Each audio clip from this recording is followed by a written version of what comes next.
Hey, what's up? Welcome to Free Advice Friday. Looking forward to hanging out with you guys today, as always, and answering all of your voiceover business and marketing questions, whatever may be coming up. So here we are in Q2. How did that happen? How did we end up in Q2 so quickly? Are you ready for it? How you feeling about your goals? Have you sat down and assessed your goals?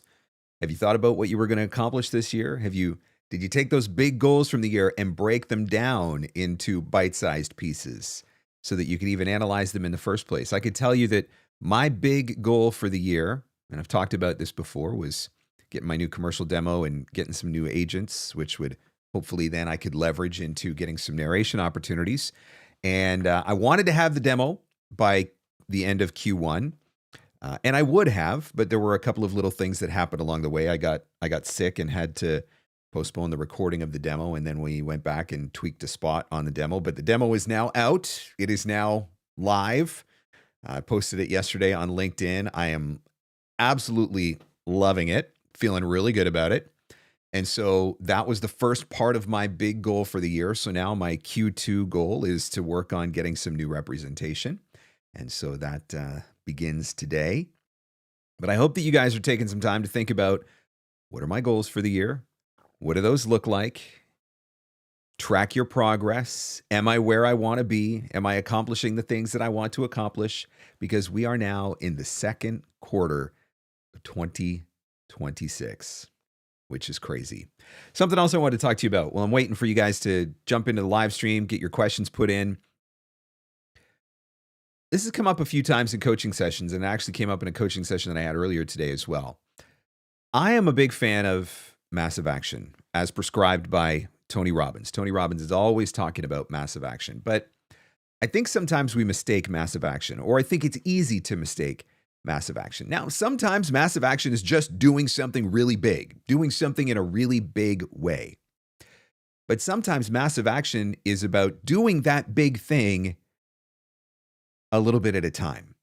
So, big picture, you've taken massive action, but that doesn't mean that you have to specifically take massive action every single day. Let me explain what I'm trying to get at here. I've been running this leads challenge. Some of you may be familiar with it. Some of you I know are participating in it.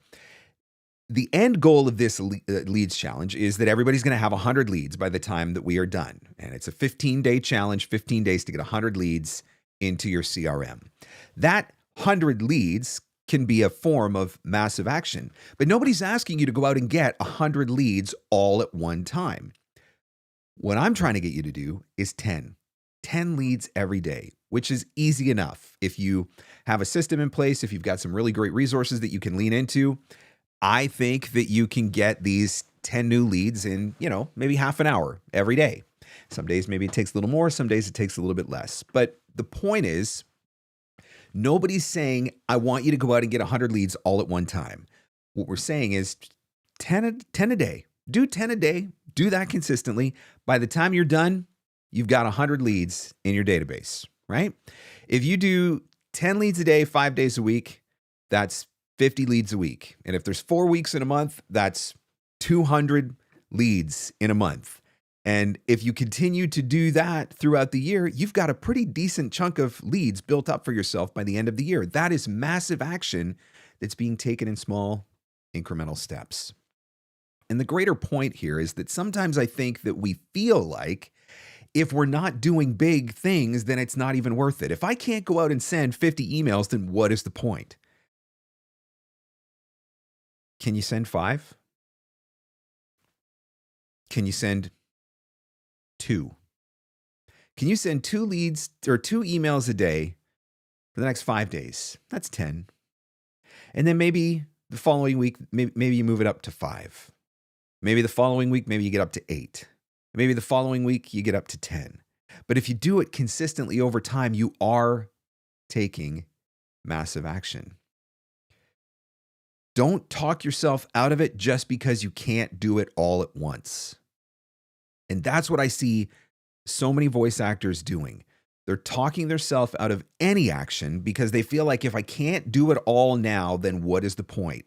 I don't have time to sit down and send 20 emails a day. So if I can't send 20 emails a day and Mark Scott says I should be trying to send 20 emails a day, then I might as well not do anything. Well, guess what? If you send 5 emails a day, that's better than sending 0. If you send 2 emails a day, that's better than sending 0. If you only send 1, that's still better than 0. What I don't want you to do is talk yourself out of action just because you can't do it in a big way. Don't talk yourself out of action just because you can't do it in a big way. Every little bit helps. When you do those 5 and you do them consistently every single day, you've taken a big step forward in your voiceover business by the end of the month. So focus on that. Let that be your guide. Don't talk yourself out of it just because you can't do it all at once. What do you guys want to talk about for Free Advice Friday? If you've got a question that you would like to ask and get answered, put it in the comments, put a Q beside it. It will pop up on my screen. It just makes it a little bit easier for me to find it if you put the Q beside it once the chat gets going. But I'm certainly here to answer as many questions as I can. Let's see who's here. Tab's here. Tony's here. Lisa, great to see you guys. Thanks for jumping in. Lisa says, this leads challenge has really taught me how to work in small chunks consistently. Thanks so much. And that's it. If you do the thing consistently over time, that's when you're going to move the needle on your voiceover business. Think about it. If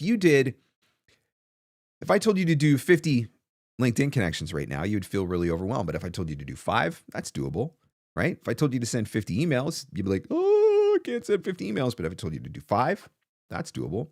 So what if you sent 5 emails, half an hour, maybe an hour, we'll call it an hour tops. And then you sent 5 LinkedIn requests. That's 15 minutes, right? So now in an hour and 15 minutes, you've sent 5 emails and you've sent 5 LinkedIn requests. You do that every single day for a month and tell me that you don't move the needle on your business. What if you mixed in 5 auditions every day while you were at it? Do you know what that means? That means you've got 15 people that are now potentially going to hear your voice every single day because you've sent 5 emails, you've done 5 LinkedIn connection requests, and you've done 5 auditions, and that's 2 hours. Can you find 2 hours in your day to do something like that? Maybe you can't do it every day. Maybe you got some other stuff going on. But if you can do it more days than you don't, you're building momentum. It's all about those simple baby steps. These are the things that move the needle forward. And that's what I want to see you do. Any action is better than no action, right? Any email sent has a higher probability of getting responded to versus an email that hasn't been sent. Remember that. Any audition that has been submitted has a higher probability of getting listened to than an audition that hasn't been sent. Any LinkedIn connection request that has been sent has a higher probability of getting accepted than a LinkedIn connection not sent. So just show up every day and do the thing. That's all. Just show up every day and do the thing. Working on the new leads challenge and have already gotten way more than 100 leads. This has been awesome. Look at that. So what? Today we were supposed to, by the end of the day today, we were supposed to have 60, I think, 70. I can't even remember. I think it was 70 maybe by the end of today. As we've been working our way through this. And so look, that's now you say you got over 100 leads. That's 100 leads that wouldn't have been in your database probably if you hadn't done this challenge. That's 100 leads that wouldn't be in your database if you weren't showing up every single day and just doing a little bit at a time every single day. Man, that's the stuff that moves the needle. Ultimately, that is the stuff that moves the needle. Tony, what are your strategic plans for the new demo? Any specific agencies or managers you're shooting for? Yeah, so I've talked about this a little bit in the past, but I've got a big overarching goal here, right? My goal is TV narration. I want to have a show on Discovery or History, something like that. I've said before, I want to be the new Mike Rowe. Not that there's anything wrong with the existing Mike Rowe, but I want to be that guy, right? Like everybody's got that person in their career that they look towards and say, man, I want to be, Bob Bergen and do Porky Pig, or I want to be Ryder and doing promos for Shark Week or whatever it is, right? We've all got that person that we look to. And for me, one of the people that I've looked to consistently over my career is Mike Rowe. So, end big goal is I'm sitting down on the couch with my family, flipping the TV on, and I start narrating a show, and my kids are like, "Holy crap, that's dad." Like literally I can feel my heart race when I think about that big end goal. So the question then was, how do I get to that big end goal? Well, if I'm going to get to that big end goal, then I'm probably going to need to have a really reputable US agent. One of the, upper tier US agents. Okay, well, how do I get an upper tier US agent? Most agents are not just going to take you on for TV narration. Those jobs can be few and far between, right? So they're probably going to take you on for commercial. And then you get some narration opportunities in the mix. So I need to find a reputable US agent, but I'm going to need them to take me on for commercial. So what do I got to do? I got to have a really awesome commercial demo. Okay, well, if I want a really awesome commercial demo, what does that look like? So that looks like a JMC demo for me. I think he produces some of the best demos that are out there. I think he's got one of the best reputations in the industry. So I want to get a JMC demo. Okay, well, before I'm ready for a JMC demo, I want to make sure that I'm ready for a JMC demo. So what does that look like? Well, that looks like working with a really awesome coach. And I've had some conversations with some different coaches in the past. I've worked with a lot of different coaches in the past, but I decided that Brad Highland was the guy. And I talked to JMC about it as well. And he felt like Brad was going to be a really good fit for me. So I work with Brad. So I just, all the way along, I've been reverse engineering the goal. So I did all of those things, right? I worked with Brad, got to where I felt like I needed to be. As I was working with Brad, I was continuing to audition for my agent in Canada and submitting better and better auditions as I was auditioning for my agent within Canada. And all the while preparing for this demo with JMC. So now the demo with JMC is, it was being produced. What am I going to do to get ready for it when it drops? That's where this lead challenge came in. I need leads. I need commercial leads that I can reach out to so that I can try to get some really good commercial credits so that when I start reaching out to agents, I've got some decent commercial credits under my belt, hopefully, right? So I run this lead challenge completely selfishly. That was me creating an accountability system for myself. By running this leads challenge, I had to show up every day and find leads because now I got a whole bunch of people who are counting on me to help them show up every day and find leads. Everything all ties together, right? It all ties together. So coach with Brad, produce the demo, running the leads challenge to collect the leads, going to get ready to start marketing to the leads as soon as the demo drops. So the demo dropped yesterday. So now I'm going to have a really nice, healthy list of leads that I can start reaching out to market that demo as soon as it's out of the gate. As I am doing that, trying to get some commercial credits so that I'm in a position where I can start reaching out to reputable agents. That's it.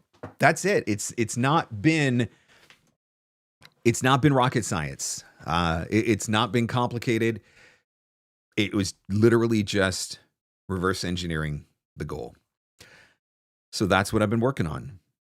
I'm really happy with the demo. I feel really good about it. I'm feeling so much better about my commercial reads, which, anybody that's been following me for any length of time, that is something that I have struggled with. Commercial's always been a challenge for me. And so I'm finally feeling pretty good about that. I've got 2 commercial campaigns running in Canada right now. And next week, I'm going into the studio to record a 3rd one. That is a record for me. The agent that I'm with in Canada, I've been with them for a decade.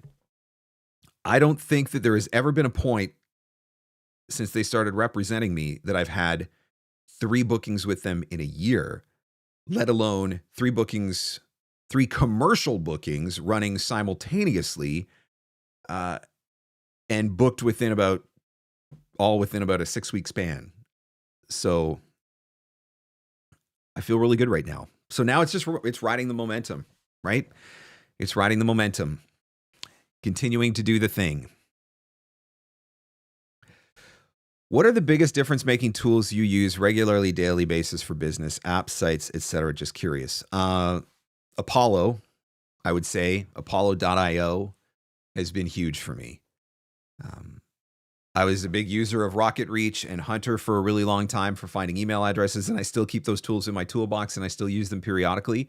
But it is crazy how easy it can be to find the information that I'm looking for on Apollo: email addresses, LinkedIn profiles, all of that sort of stuff. So Apollo is definitely one of my go-to resources that I'm using on a regular basis from a marketing standpoint. Apollo. Nimble, the CRM that I'm using every day to keep everything organized. That's another big one of the resources that I lean into every day. I will tell you right now, I am in the early stages of researching Claude Cowork and trying to figure out if there's anything that I could get Claude Cowork to do for me. Some of the behind the scenes, mundane tasks that go on, maybe with some of my bookkeeping or invoicing or some of my podcast stuff, behind the scenes podcast stuff, or different things like that. So I've been a ChatGPT guy for a couple of years now, but I am in the early stages of learning Claude. I set up an account. I started moving over some of my memory. So if I can figure it out, Claude Cowork might become another one of those tools that I'm leaning into to do some things as well. I'm only one guy and there's only so many hours in the day, right? Apollo versus Nimble, what's the difference? Why use both? So Apollo does have CRM functionality and it does have email marketing functionality. I have been a Nimble user for a decade. Like literally, I've been a Nimble user for a decade. And I've got systems built into Nimble. Everything that I need is in Nimble. The idea of switching at this point is like, no, not happening. So I'm using Apollo right now strictly for lead generation and then still doing all the CRM things with Nimble. And I'm using Apollo, the free version of Apollo, to do all of my lead generation. Could you, in theory, use Apollo as your CRM and lead generator and email marketing tool and all of that sort of stuff? Yeah, I think you can. I'm not as familiar with it from that perspective. I know Danny States teaches a class. Danny States of Voiceover View. She has a class that she teaches Apollo because she's big into Apollo and uses it for a lot of her email marketing. But that's the biggest reason why right now is just because I'm so deeply ingrained in the Nimble ecosystem.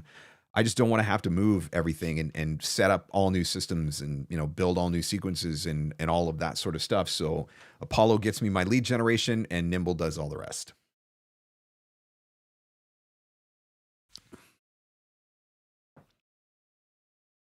All right, let's see. If you have a question that you would like to ask on Free Advice Friday, please don't be shy. Type your question into the comments. I'm happy to answer as many questions as I can. So I'm keeping an eye out for as they're popping up. If I happen to miss a question, I'm not trying to miss any questions intentionally. So if I miss it, if you put it in there a while ago, don't be afraid to type it again and I'll try to catch it. It really does help if you put a Q beside it before you type your question, just because there gets to be a lot of stuff going on in the chat. And sometimes it's really easy for me to miss something. Let's see. Carol says, can you talk about the timeline for sending out emails to leads, i.e. time between initial email, first follow-up, subsequent follow-ups? Yeah, so I'm trying to do everything. Initial email goes out. First follow-up goes out within a week, less than a week, probably like within 5 days at the most. And then a couple of my subsequent follow-ups will probably be in about that same timeline, around 5 days, business days. And then later follow-ups might get stretched out a little bit further. But that's kind of where I'm working at. I think if you wait too long, they will forget you, right? Like if I asked you, tell me every stranger that emailed you 2 weeks ago, how many of them could you actually remember? Probably none of them. And so I think it's really important. We think that, a week, every week, that's too much. But the reality is a week is an eternity.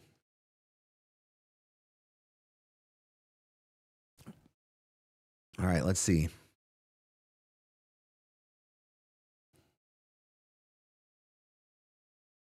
Just looking for questions here to see what you guys are asking.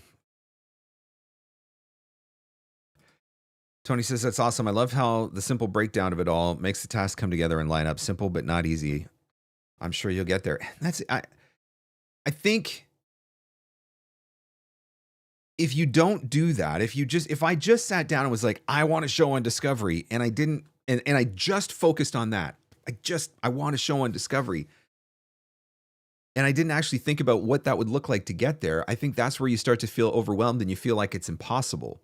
And so when you start to work it backwards, right? To reverse engineer the goal and work everything backwards, that's where you start to come up with the, well, what can I do today? And what can I do this month? And what can I do this quarter? What does that all look like? Now, hey, I'm also not saying that this is a guarantee, right? But at least I have a plan that I can follow now, and I have actionable steps that I can take. And everything, none of those steps feel impossible at this point. Obviously, I can't guarantee that any agent is going to sign me. All I can do is give myself the best possible shot at getting signed by an agent, which means getting the best possible demo that I can get and trying to get some really good credits behind me. Okay, well, how do I get the best possible demo that I can get and get some good credits behind me? Reverse engineer that. That's where I came to JMC. Okay, I want to get a great JMC demo. I need to be ready for it. So who can I coach with who's going to help me to be ready for that demo? That's where I came to Brad. And so it's all about working it backwards.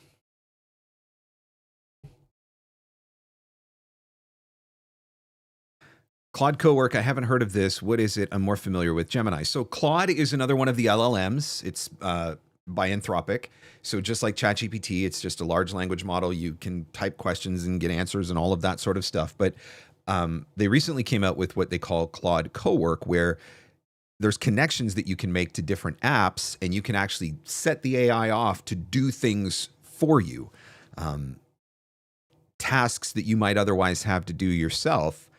And so that's what I'm learning about. I am not an expert on it yet, but let me tell you right now, if you go into YouTube and do a search, don't go right now, but after Free Advice Friday, if you go into YouTube and do a search for Claude Cowork, there's a whole rabbit hole that you can fall down. But if I feel like I can get some of those things working for me, I think it's going to make a really big difference. And so I'm very curious and trying to learn more. And then if it does the things that I think that it can do, I'll probably actually make the switch from ChatGPT over to Claude. I'm in that weird middle stage where I've gotten training, getting my first demo, and I'm struggling with balancing how much I'm doing in marketing versus auditions versus business stuff. Any advice? So first thing I would say is let's define marketing. I think there are two key elements to marketing. One, getting people to hear your voice. That is marketing in its most simplistic form, is one, getting people to hear your voice, and two, building relationships with those people. What does that look like?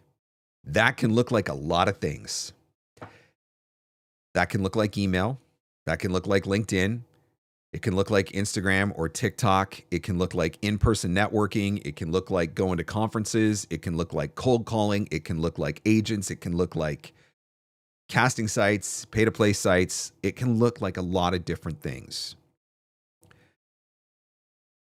When you're newer in your career, especially, and I don't think it ever stops, the primary goal always is, as a voice actor, I need more people to hear my voice. The more people that hear my voice on any given day, the higher the probability that somebody's going to want to hire me.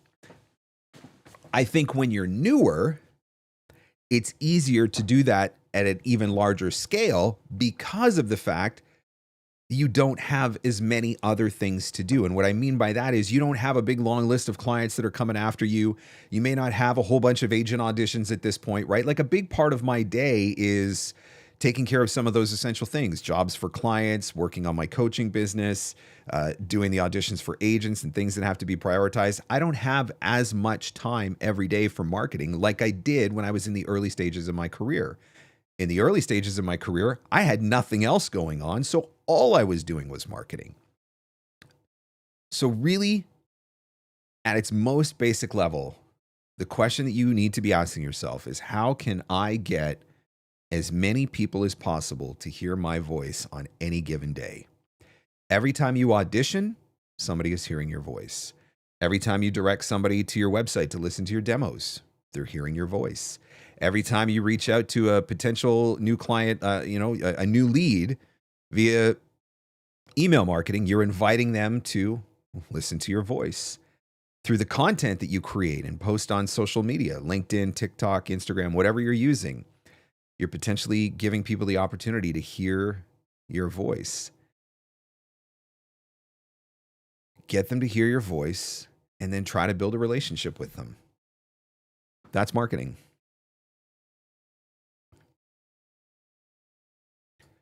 Like Mark, I have a CRM I've used for 20 years, not switching. I use Apollo for lead generation and my emails go out through Apollo, but it comes up in my Google Workspace and all is seamless. And that's it. There's so many of these tools now. It's really easy to get them to all work together too. And that makes a big difference. But yeah, Apollo, if you do nothing else with Apollo, even on a free account, the amount of lead generation that you can generate, the amount of leads that you can get from Apollo, email addresses in particular, I mean, that makes it all worthwhile. When you say leads, do you just mean people to reach out to, or people that you've reached out to that have added you to an internal roster, or something different? Okay, great question, Derek. I have 3 different classifications in my CRM. I have lead, I have prospect, and I have client. You're one of those 3 things if you're in my CRM. I mean, from a voiceover standpoint, putting aside coaching and stuff like that. You're a lead, you're a prospect, or you're a client.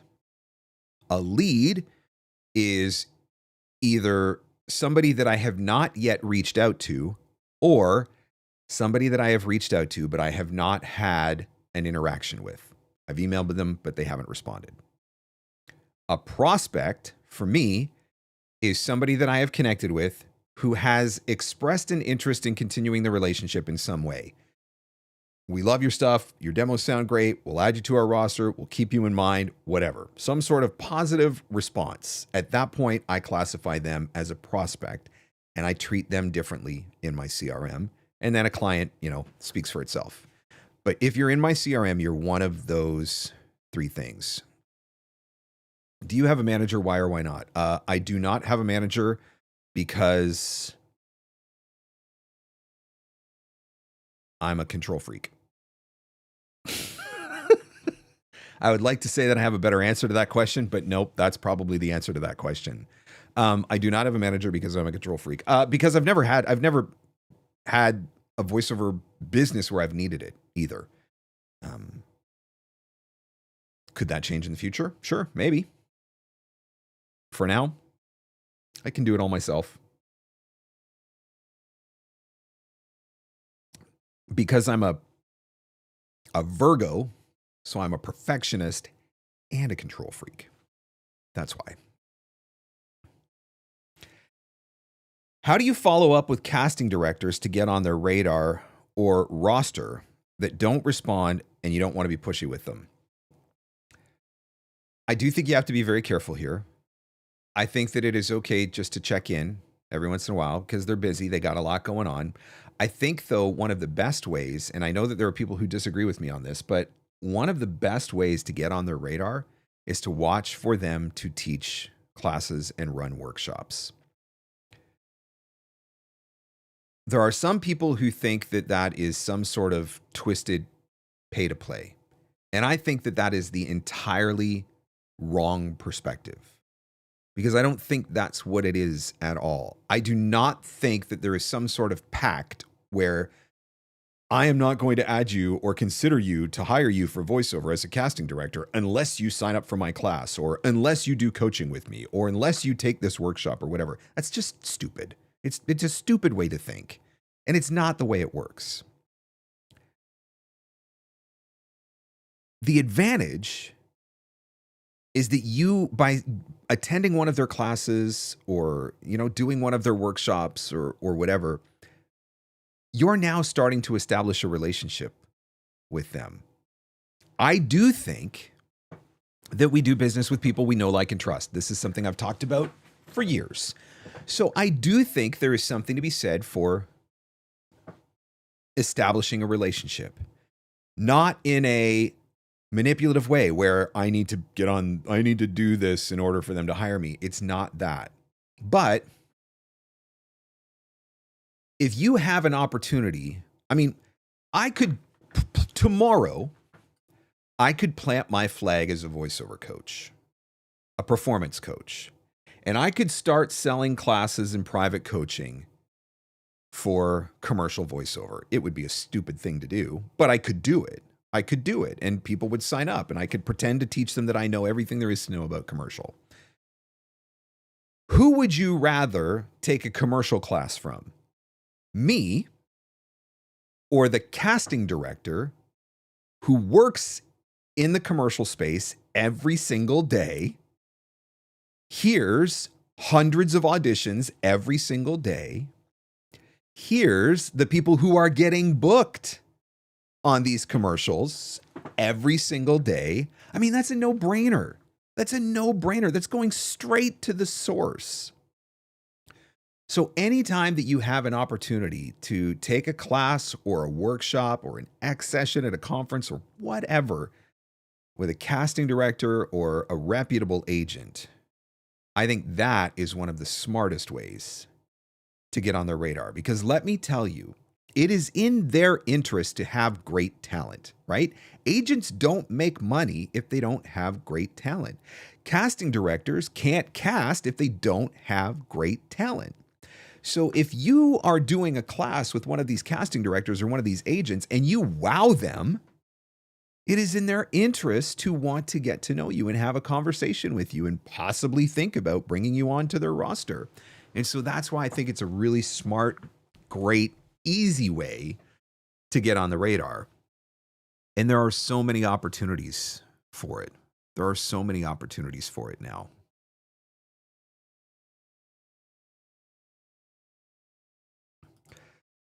How do you touch base with prospects and break the ice after a while, aside from, hey, don't forget I'm here? I'm always looking for ways that I can add value to them in some way.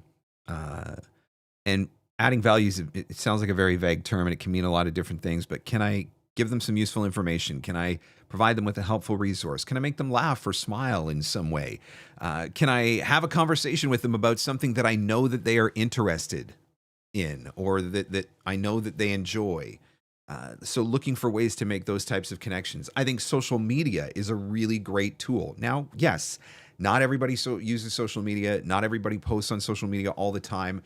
But when it's time for me, when my CRM pings and says it's time for you to get in touch with Bob Smith again, if I jump onto Bob Smith's LinkedIn and I can see that in the last week or two, Bob's posted something on LinkedIn and I leave a comment on what Bob posted on LinkedIn, Bob just got my name popping up in his notifications, and now I'm top of mind with Bob again, and I didn't need to send him an email to do it. So I think that there are tools like that we can use to make that happen as well. Guys, we'll get to more questions. If you've got a question for Free Advice Friday, by all means, don't be afraid to put your question into the comments, and I'm certainly going to try to answer as many questions as I can today. If you are typing your question, if you just put a Q beside it before you type it, it makes it a little bit easier for me to find in the chat. So I want to answer as many questions as I can, but I also want to remind you about the new episode of the podcast, which came out yesterday, which happens to be a really fun conversation with Billy Joe Cones, and we get into accountability, which I think is often one of the missing ingredients to success, not just in this industry, but in a lot of the things that we do. It is so important to have accountability. Check this out. Going to the Olympics. And he'll call you on your BS. I pulled Mark Scott's head out of his butt. Most people need outside accountability or they won't succeed. We are so good at coming up with so many excuses. I suck at this. Why bother? Sometimes you got to do the hard thing just to prove to yourself that you can do the hard thing. We get into this thinking, I'm going to go be my own boss. Why do we do that? The new episode of the podcast is right here on the YouTube channel. So make sure you subscribe to the YouTube channel. That way you'll always get notified whenever the new episodes go live. It is also available on all of the typical audio platforms, Apple Podcasts, Spotify, Podbean, all of those different places. But it is an episode that is definitely worth a listen. Accountability is so important. I can't express to you enough how important accountability is. What if I was considering, what would I use as a measure of whether or not I'm ready and need it? Okay. Did I miss the first part of that question? What if I was considering, what would I use as a measure of whether or not I'm ready or need it? Management. Oh, okay. Management. Yes. Okay. I see you typed that there.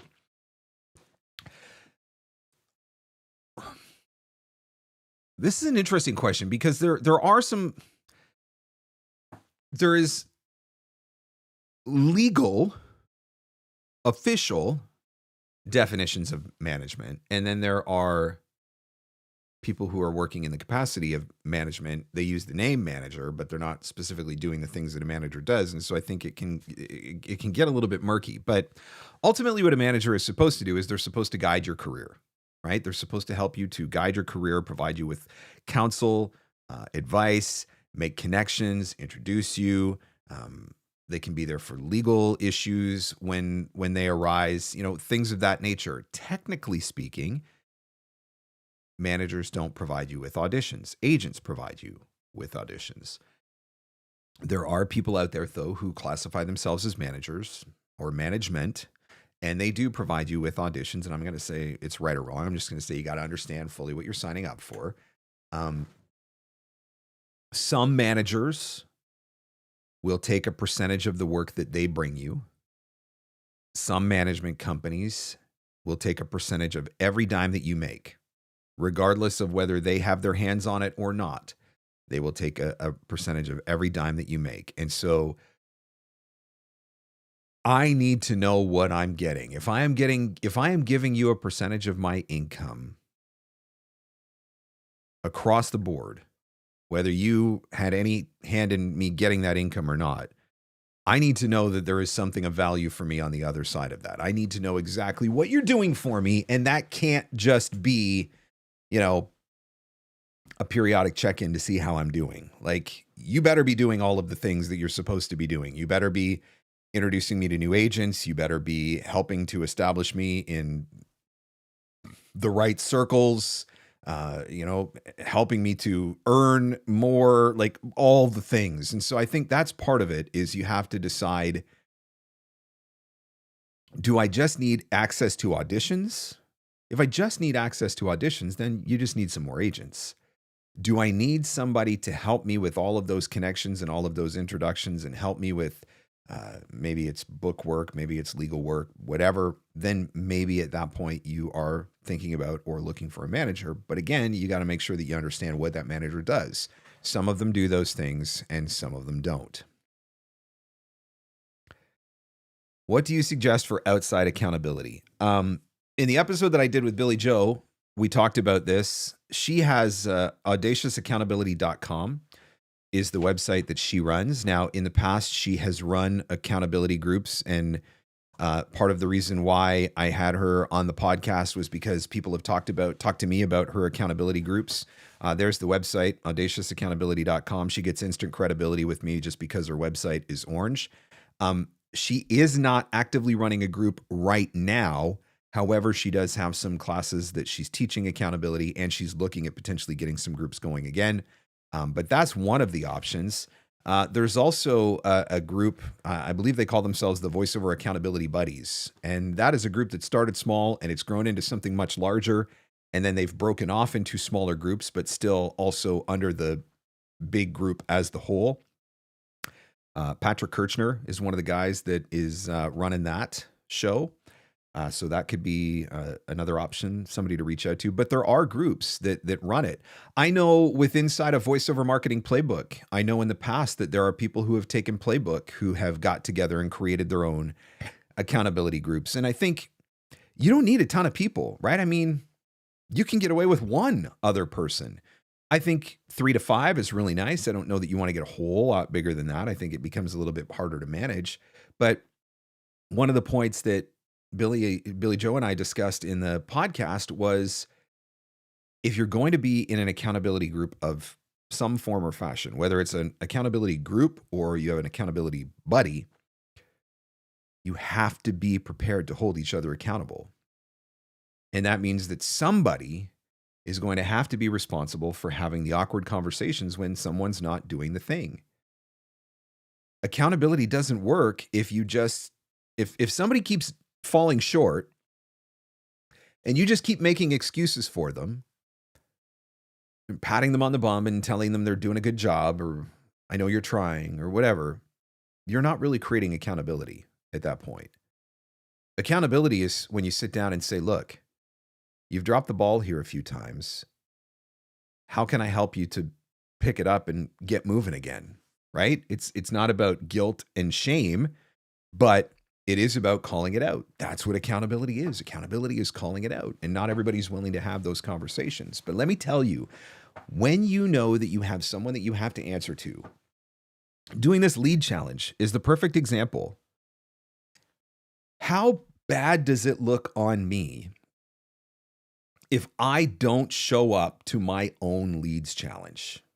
That is not a good look. So by simply running this group, by running this challenge, I have instant and legit accountability. I have to show up every day for 15 days and do this thing, because if I don't, I'm going to look like an idiot and nobody is ever going to take me seriously again when it comes to doing something like this. There's no better accountability than that. So I don't need anybody to say anything to me at this point, because that's how I created the accountability. I've talked about in the past when I've released certain courses, more often than not, I put a class on sale before I've even started to create it. Because as soon as the first person buys it, I got no choice now. I got to get it done. I could have the most amazing idea for a class, and I could be thinking about that idea for months and talking about that idea for months and kicking the can down the road on that idea for months. But the second that the first person signs up for that class, for whatever day I'm teaching it, I have no choice now. I have to get it done. That creates accountability for me. Now, that is not a form of accountability that works for everyone, right? You got to figure out, part of it is figuring out what works for you. But I build accountability into my business in a lot of different ways. All right, let's see. Recently, I listened to a podcast where a casting director spoke immensely about the issues with tracking usage and just how broken that is for this industry. Are you actively tracking usage? Question 1 of 2. And if so, what is your approach? So, admittedly, the vast majority of my work in the past has been non-broadcast work, and a lot of it has been internal. Obviously, e-learning, non-broadcast, internal. Nope, that's not going anywhere. But a lot of the corporate stuff that I do has been internal stuff as well. And so I haven't been as worried about tracking that, because I can tell, like, nobody's taking a 5-minute corporate video about whatever, something that they're doing, and finding a way to cut that down into a commercial that they're going to run on TV. So it's not something that I've had to worry about a lot. That being said, where I do commercial work, and I've done local and regional commercial work in the past, I do put into my CRM reminders, right? So if I've done a commercial with somebody and they've asked for 6 months usage, I put a reminder in my CRM, in 6 months, I'm going to reach out. Well, probably like not 6 months, probably like 5 months in, I'm going to reach out and say, hey, you had signed up for 6 months usage on this commercial, and I just wanted to check and see whether or not would you like to re-up, or is the commercial coming offline or whatever? And so it's just opening the door to that conversation again. Now, is that foolproof? Nope. Do people lie? Sometimes.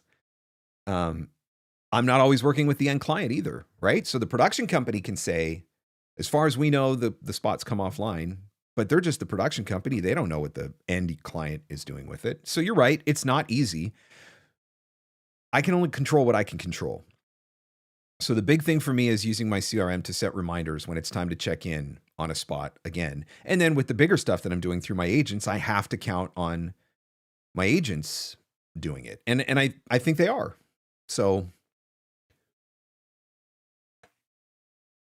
it is a challenge, though. It is a challenge. And I've been screwed in the past. It was a long time ago now, but I had an explainer video that I did for someone, animated explainer video. And I got an email from one of my voiceover friends one day saying, hey, I just saw your commercial on, I forget what the network was, but it was one of the big US cable networks. So, hey, I just saw your commercial for such and such. And I'm like, what do you mean you saw my commercial for such and such? A little bit of investigation, and I come to find out that this explainer video that I had voiced, the company had turned it into a commercial, and they were running it on, I think it was like 34 US cable networks. Massive campaign. So I had to get a lawyer. I had to reach out, put a cease and desist on, negotiate terms, blah, blah, blah, blah, blah. The only way that I ever would have that I found out was because another voice actor saw it and asked me about it. Otherwise, I would have never even known because I don't have those cable networks and I would have never seen that commercial. And so it is a challenge. So there's an element of trust, I suppose, that is built into this as well. Do you have any tips for when you find a production company that you want to reach out to, but you can only find the contact form or an info email address? So I have 2 tips. Tip number 1, Apollo. There is a very high probability that you will be able to find a direct contact through Apollo. Apollo.io. Tip number 2,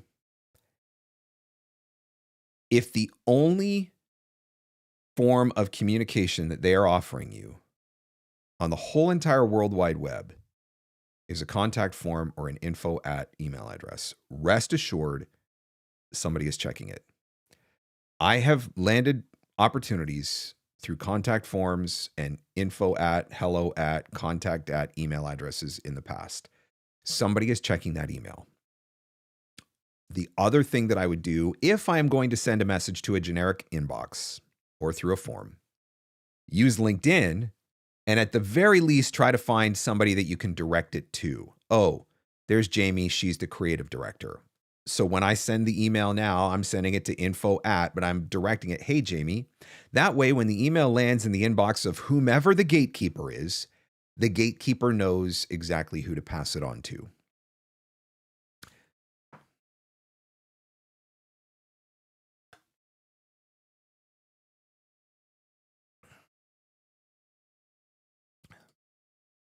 Are all free LLMs similar with how much you can input before there's a limit? I believe so. I am on paid ChatGPT. I've been on paid ChatGPT for quite a while, so $20 a month. For me, that's a very small price to pay for the value that I get out of it. And if I do make the switch from ChatGPT to Claude, I will go to the Claude Pro, I think it is, or Premium, I don't know, whatever. $20, basically the same price, $20 a month plan or whatever. I don't know what the restrictions are because I don't fully understand the tokenization, right? There's a difference between asking one question and there's a difference between asking it a question with a simple answer, asking it a question with a complex answer, asking it or typing in a prompt where you're going to get to generate an image or whatever. And so depending on what you're doing, it can cut off a lot quicker. I got really frustrated early on with how quickly I was getting cut off because I was using it a lot for a lot of different things. And so for me, it was absolutely worth the money to pay for the $20 a month plan. What else do you guys want to talk about? Are there specific ways you'd recommend I market my commercial demo to agents, casting directors, et cetera, once I get it? What are some do's and don'ts? The number one thing I would say with agents is check their websites very carefully. Some agents will tell you exactly what they want from you. They will tell you exactly how to submit.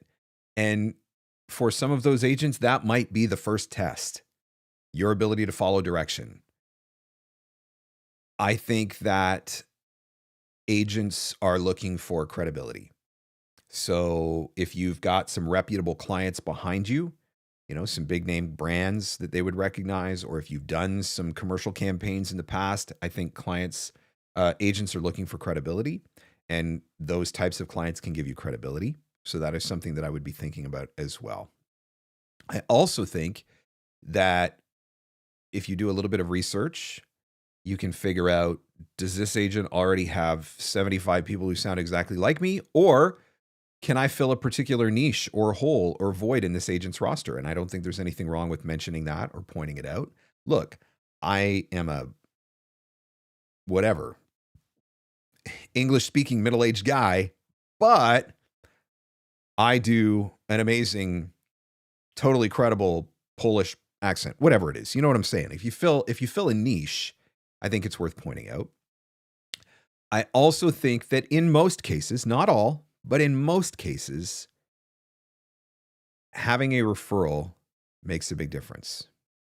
So if you're working with a really good reputable demo producer, that demo producer might have a relationship and they might be able to make a referral or an introduction. If you know somebody on the roster, that can make a difference. If they mention your name or they, reach out on your behalf or whatever. Again, not always, but it can make a difference. But I also think that that's something you have to be very cautious of. You can't take advantage of that. I get asked all the time to make referrals to my agent in Toronto. And I've only done it a couple of times. I've only actually made the referral a couple of times when I genuinely felt this person is good and bookable and ready.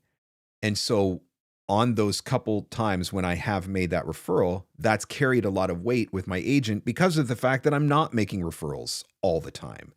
And she said, like, the fact that you offered me someone when you never do that made me want to give them a second look. And so I think you just have to be careful to how you use that, and don't over leverage it, or don't try to take advantage of somebody in your network or a voiceover colleague.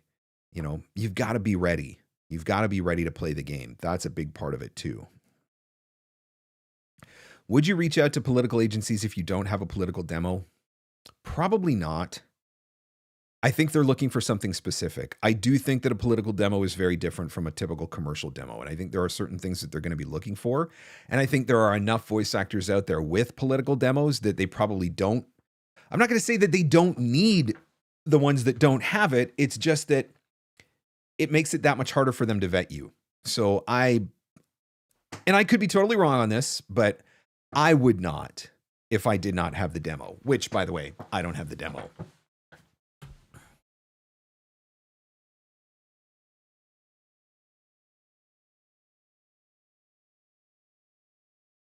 Hey, Mark, I think you should reach out to Monolith and have a show about their digital fingerprinting technique.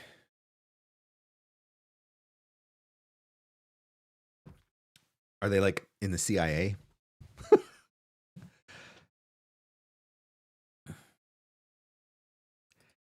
Now I'm wondering how likely you would be to give me a referral, but I'm not going to ask. Haha. Oh, 0% chance. Zero. I mean, maybe 1% chance, but.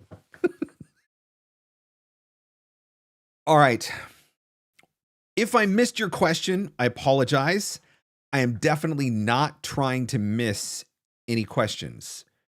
If I did miss it, feel free to post it again, and I will try to answer as many as I can here in the last few minutes. I'm just quickly scrolling back through to see if there's anything that I did miss. But again, if I did miss your question, I apologize. Put it in the comments. Put that Q beside it. What else do you guys want to talk about? I just want to say, I mean, obviously I'm biased, but I want to say I'm really happy with my demo. I'm really happy with my demo. I'm so glad that I was so, oh my gosh, I sweat that demo so hard. You have no idea how hard I sweat that demo. So I'm really glad that I'm really glad it turned out the way that it did. It was a lot of work, a lot of stress, a lot of frustration.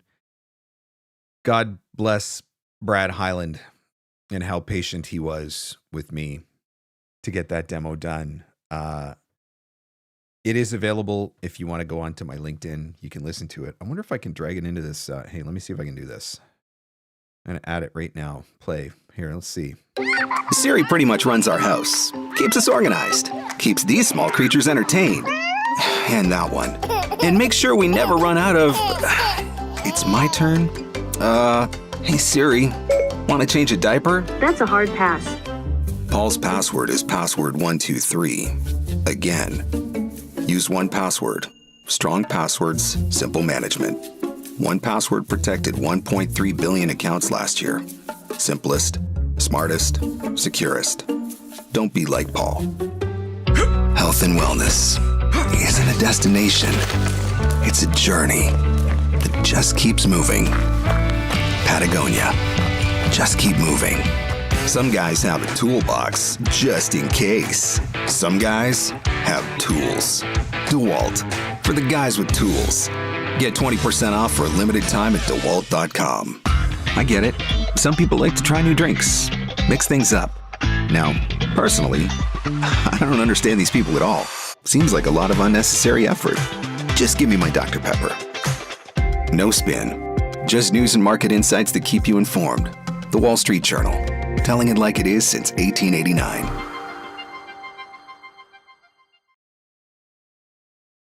There it is. I think that worked. I hope that worked. You're able to hear it. Just a really awesome job by J. Michael. He's a really good director, and we were able to get some good reads in there, but I'm feeling really good about it. Feeling really good about it. All right, let's see. Are there any Apollo tutorials on setting up with a VO lean that you would recommend? Yeah, Danny States offers an Apollo class. Let me just see if I can find.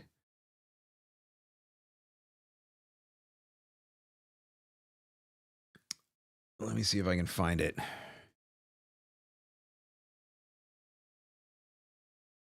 I'm doing a search here quickly. Here we go. Here we go. All right. This is on Use Apollo like a pro. Use apollo.io like a pro, a step-by-step course for voice actors and entrepreneurs. So this is a course that was done by Danny States, and she's a big user of Apollo and has done a really good job of working with it. Siri pretty much runs our house, keeps us organized. Stop. Siri. How do I stop? So check that out. I put the link in the chat if you want to check that out.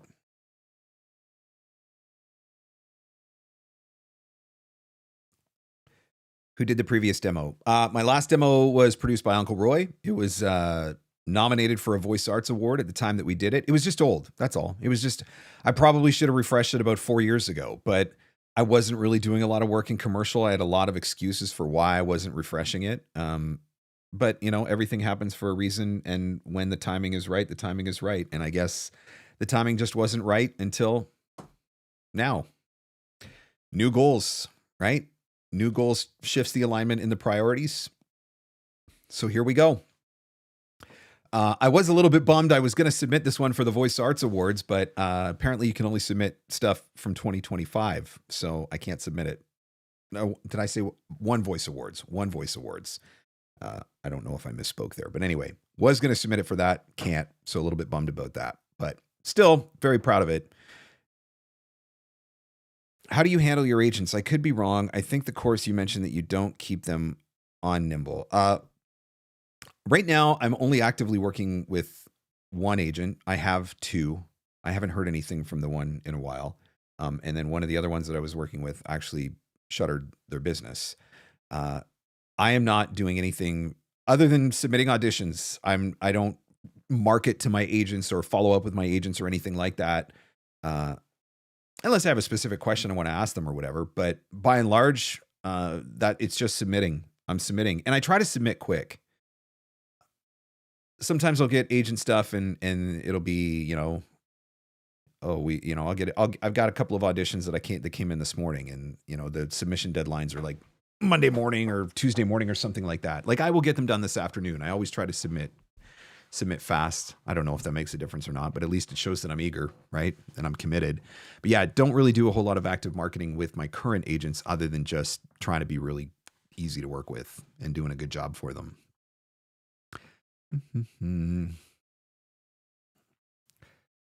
Let's see. What else?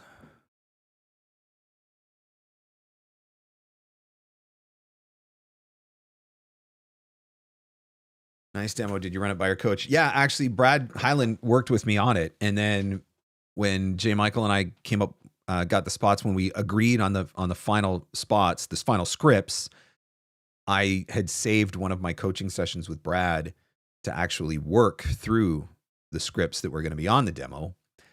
And that way, when I went into the recording session with J. Michael, I wasn't just coming in completely cold. We had, you know, some ideas for where we thought the spots might go or whatever. And then in some of them, J. Michael ultimately ended up directing me in a different way anyway, which is always interesting too. It's fun to hear different people's perspectives. I had an in-studio session in Toronto a couple of weeks ago I'm doing a big campaign for Capital One. And the director on that session was, I was like, man, I want this guy in the studio with me every single time I record. Like some people are just so good at what they do and so good at their direction. And taking you in different places and completely different approaches from what you had thought or what you were hearing in your head or whatever. And I really enjoy that side of it sometimes. I'm always trying to figure out, how did you come to that? What made you think about it that way? Or what was the approach that brought you there or whatever? And I just did Kelly Mashinsky, guys. She has a class called Finding You in Take Two. It's like a 15-minute class. I don't remember what I paid for it, $25 or something. I don't know, whatever. It wasn't expensive. Kelly Mashinsky with the Voicecaster Lab. If you do a search for Voicecaster Lab, that class was absolutely worth every dime I paid for it and then some, even though it was only 15 minutes long. But just Take Two is one of the things that I've struggled with so much, trying to come at it from a different approach, right?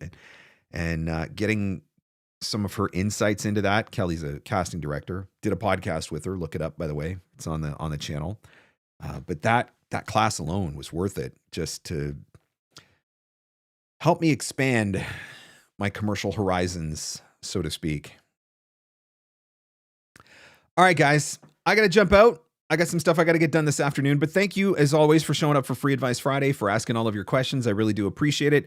Make sure that you check out the new episode of the podcast with Billy Joe Cones. Again, that is here on the YouTube channel and anywhere fine podcasts are given away for free. Before you log off, hit the like button. I would appreciate that. And hit the subscribe button as well. That way you will get notified the next time that I am going live for Free Advice Friday, or when a new episode of the podcast drops as well. All right. So with that, as always, whatever you decide to do this weekend, have fun, stay safe, and go find some leads.